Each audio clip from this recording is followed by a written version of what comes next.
రంగస్థలం సినిమాతో నటుడిగా ఎంతో ఎదిగాడు రామ్ చరణ్. అప్పటి వరకు ఆయన గురించి విమర్శలు చేసిన వాళ్ళంతా ఒక్క సినిమాతో నోరు మూసుకున్నారు. తనకి సాధ్యమైన నటనతో నిజమైన మెగా వారసుడు అనిపించుకున్నాడు చరణ్. దానికి ముందు కమర్షియల్ సినిమాలు చేస్తూ మాస్ మసాలా అంటూ రొటీన్ కథలకు అలవాటు పడిన చరణ్ ధృవ, రంగస్థలం సినిమాలతో కొత్తగా ప్రయత్నించి విజయం అందుకున్నాడు. ఇదే దారిలో నడుస్తాడేమో అనుకుంటున్న తరుణంలో సినిమా మొదట్లోనే భయపడ్డాడు రామ్ చరణ్. అభిమానులు ఏదైతే భయపడ్డారో అదే జరిగింది. ఇప్పుడు వినయ విధేయ రామ తొలి రోజు టాక్ విన్న తర్వాత రామ్ చరణ్ ఎంత దారుణమైన తప్పు చేశాడనేది అర్థమవుతుంది. నటుడిగా 10 మెట్లు ఎక్కిన రామ్ చరణ్ను ఒకే సినిమాతో 100 మెట్లు దించేశాడు బోయపాటి శ్రీను.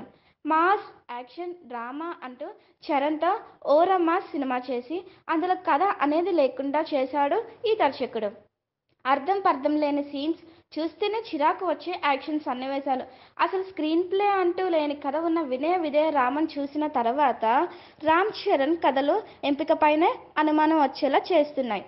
రాజమౌళి సినిమాకు ముందు ఇలాంటి సినిమా ఒకటి చేయడం చరణ్కి పెద్ద దెబ్బ అంటున్నారు విశ్లేషకులు. బోయపాటి సినిమా అంటే కొత్త కథ అని ఎవరు అనుకోరు, కానీ మరీ ఇంత చెత్త కథ చేస్తాడని ఎవరూ అనుకోలేదు. ఇదే ఇప్పుడు వినయ విధేయ రామ అంటూ రామ్ చరణ్ ఎటు కదలలేని పరిస్థితుల్లో పడేసింది. మరి ఈ చిత్ర ఫలితం ఎంత దారుణంగా ఉండబోతుందో చూడలేక Vinaya Vidheya రామపై mega fans fire. ఏంటండి, వీడియో నచ్చిందా? అయితే ఓ లైక్ వేసుకోండి, లేదంటే ఓ కామెంట్ చేయండి. ఎప్పటికప్పుడు మా వీడియోస్ చూడాలంటే సబ్స్క్రైబ్ చేసుకోండి.